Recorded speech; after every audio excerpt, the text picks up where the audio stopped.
Hey Rangers, welcome to Super Important Reviews. My name's Steve, and today we're going over more fan-requested Godzilla reviews with the Cretaceous Ghidorah from Rebirth of Mothra 3, Orga from Godzilla 2000, and Final Goji from Godzilla Final Wars. These are reviews requested by Carl Bryan, Spiderzilla04, and Michael Zillowcraft. Glad to help you guys out. And briefly, how I acquired these figures. Two of these guys I got at my local comic book shop before it closed down, which is Kelly's Comics, which was awesome, and it's sad to see it go. Which mainly got these guys for Christmases a while back. And Orga I got at the most recent G-Fest, which I've been wanting this thing for freaking ever to go next to my SH Monstars 2000. But let's get into these reviews. First, we'll go over the most recently acquired Orga, which the head sculpt is freaking gorgeous on this thing. Where he has this really nice metallic blue over the top of his head, looks really nice. And overall has this very dull gray body scheme, but a little bit of metallic silvers here and there throughout the course of the body. And a primarily large amount of it here on the tail, with some more darker grays here. And some also on his giant, large gorilla-ish forearms. But for the head sculpt, also has a little bit of bone coloring here on the teeth. On mine, it's a little bit worn off a bit, but that's just because mainly it's just an older figure. It's gonna happen. On the inside of the mouth, there is a little bit of red there to help replicate his tongue. Has a little bit of detail on the roof of his mouth. And overall, the head sculpt on the Orga looks freaking great and very reminiscent of the film. So overall, the details on the body also are very reminiscent of the film. The only main problem is this giant tortoiseshell split coming along the entire course of the back, which I imagine mainly had to be there just the way they had to cut the vinyl. But it is something that is a little bit distracting. But nothing too major. Like, I definitely seen worse than some other figures, though it's just not as great as I would like it to be. But the back details look really great. Also has a shoulder cannon right here on the top. Maybe I'd like to see a little bit of yellow there on the little ball right there, where generally the beam would charge them to shoot out. That might have been cool to give it a little bit of added colors, but it does look really nice. Maybe the same color as his eye right there would have been really great.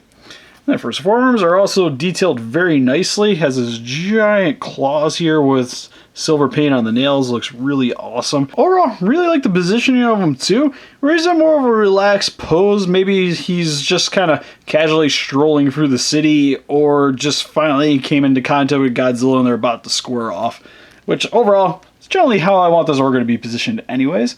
For his stomach here, you actually get some white paint here coming across the entirety of his bottom, going over to his abdomen region, which he has a very sickly looking body section.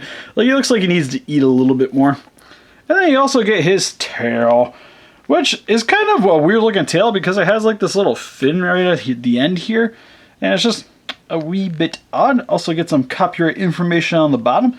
But overall, really love Orga. He's definitely one of the more visually striking kaijus in majority of the Godzilla films for me. It's definitely up there with my favorite Godzilla monsters of all time. And the one thing that's a little bit of a bummer for this figure is the articulation, which he really only has at his upper arm.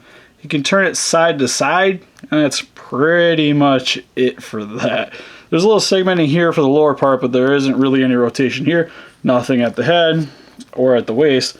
And then for his legs, they can kick forward, move back, pretty much can go all the way around if you shimmy the arm off to the side. And then this tail can also rotate. So in terms of articulation, he's just going to be standing like this and only like this, which is a little bit sad, but perfectly fine for me. And next we'll go over the Cretaceous King Ghidorah, which again, this guy is from Rebirth of Mothra 3, where Mothra goes back in time to try to defeat King Ghidorah before he gets even more powerful.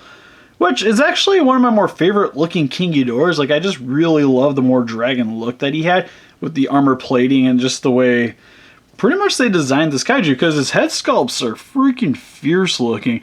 Where you have this really nice blood red for the eyes, and overall you get the same gold color scheme you get with pretty much every other King Ghidorah. But the heads just look a little bit bulkier and beefier than what you're generally accustomed to with King Ghidorah, which is something that's really awesome. The only thing that's a little bit of a bummer on the head sculpts for the Bandai version is that there's a lot of excess plastic here where the horns aren't separated from the plastic to the body. And it's not very distracting, but it's there. And it kind of gives the heads a more square appearance to them, which kind of helps with the bulkiness, but I would have really liked to maybe have seen a little bit more cleaner cuts right there. Would have been nice. But the mouths look really cool too. Really like the positioning of the heads where they're in a more forward attacking position. Sadly, the heads don't really have any articulation but they're pretty much in a position I want them to be in anyways, but they're kind of just forward and roaring. But one thing that's actually very different between this King Ghidorah and a lot of the other ones is that he doesn't really have a whole lot of the triangle patterns for his skin texture.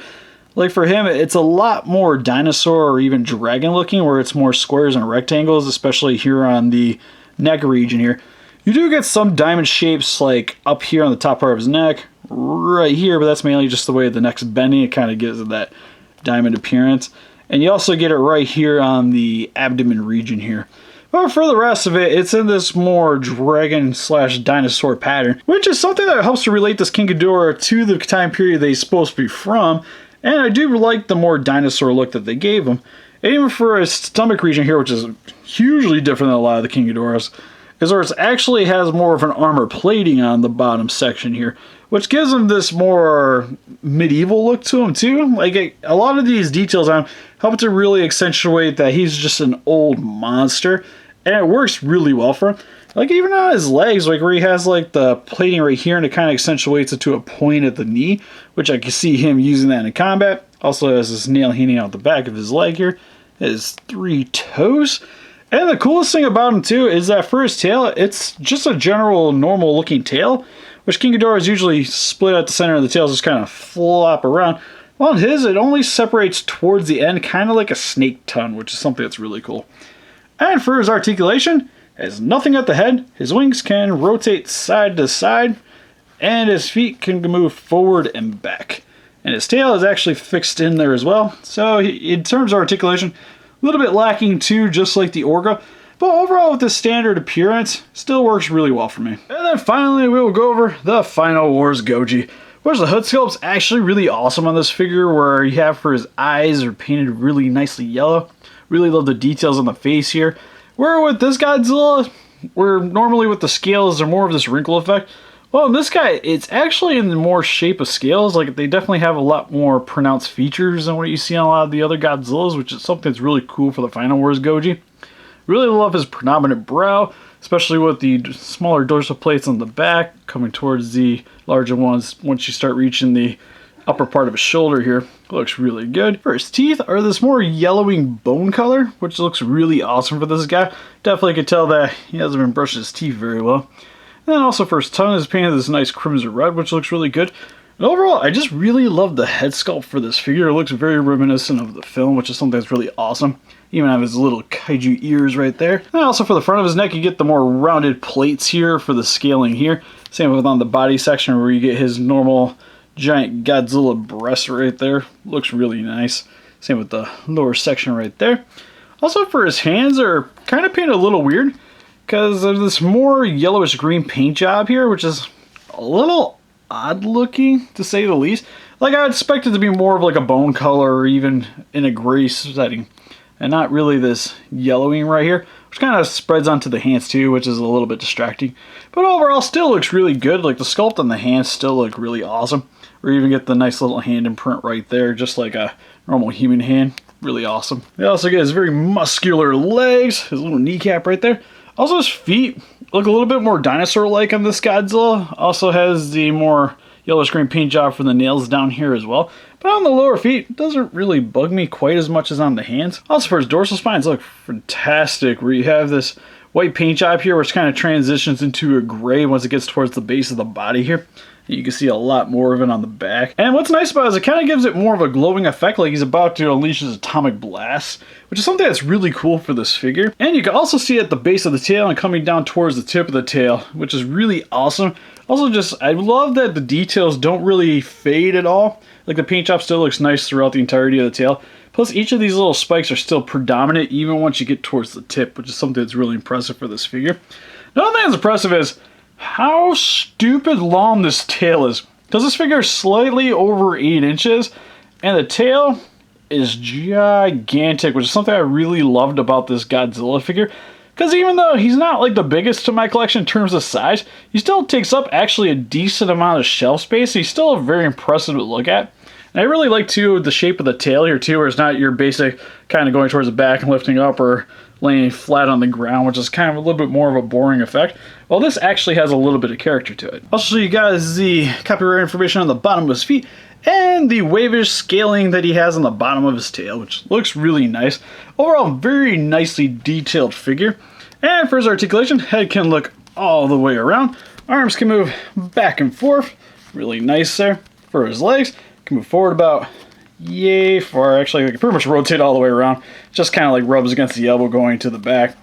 Then for the rear tail, can rotate all the way around. And for the midsection of the tail, can rotate just a little, because if you rotate too far, kind of wants to start popping out. And for some quick comparison, here they are with some other Bandai figures with the Ghost Godzilla, Final Wars Godzilla, and Godzilla 1968. And here they are with the Diamond Select Godzilla vinyl banks with the Godzilla 1974 and Mecha Godzilla. And here they are with the DX Godzilla 2004 from Bandai. And here they are with some NECA action figures with the NECA Godzilla 1954 and the Pacific Rim Battle Damaged Knife Head. So overall, with these random Godzilla vinyls from Bandai, I love each and every one of these figures. I think they are amazing. And in terms of amazingness, I would say the Final Wars is the best one out of the bunch, with Cretaceous King Ghidorah being the worst. And even with Cretaceous King Ghidorah being the worst out of the bunch, I still love this figure in the end. And if you guys are really into Japanese Bandai vinyl figures, then you guys will love these kaiju too. So what do you guys think? Do you guys want any of these Bandai vinyl figures? What's your favorite Bandai figure, or is NECA just more your thing? Please let us know in the comments. We'll have some closer picture of these guys on Facebook. You want to click the link description below. Help us defeat those kaijus by hitting that like button. Subscribe to become a ranger today, and we'll see you guys in the next video. Bye bye.